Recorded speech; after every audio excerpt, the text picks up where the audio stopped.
नमस्कार, मी पंजाब डक ठिकाणी गारपीट झाली, पाऊस झाला, विजा देखील पडल्या. तर आता शेतकऱ्याला सांगतो, उद्या 5 एप्रिल आहे. तर उद्यापासून हवामान कोरडं होणार आहे. म्हणजे 5, 6, 7, 8, 9 तारखेपर्यंत उन्हाचा पारा वाढत जाणार आहे. म्हणजे 42 अंशापर्यंत आता 5 एप्रिलपासून ते 8 एप्रिलपर्यंत ऊन वाढत जाणार आहे. म्हणून हा अंदाज लक्षात घ्यायचा.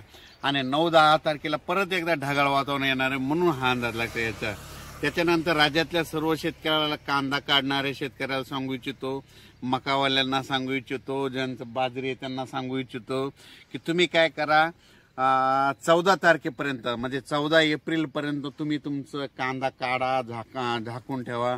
त्याच्यानंतर हळदी देखील आता उद्यापासून शिजवायला काही हरकत नाही, पण 14 तारखेला मात्र झाकून ठेवा. कारण की राज्यामध्ये आता याच्यानंतर 14, 15, 16 एप्रिल दरम्यान परत एकदा असंच वातावरण खराब होणार आहे.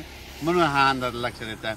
ही अंदाज फक्त पूर्वकल्पना म्हणून देत आहे. कारण की आता उद्यापासून म्हणजे उद्या 5 एप्रिल आहे. 5-6 पासून आता तुम्ही काय करा, कांदा काढायला सुरुवात करा. त्याच्यानंतर मका काढायला सुरुवात करा. त्याच्यानंतर हळदी सुद्धा शिजवायला काही हरकत नाही. पुन्हा हा अंदाज लक्षात. पण राज्यामध्ये मात्र आता उद्यापासून हवामान कोरडं होणार आहे. मात्र उन्हाचा पारा मात्र 42 अंशापर्यंत 42-43 पर्यंत जाणार आहे.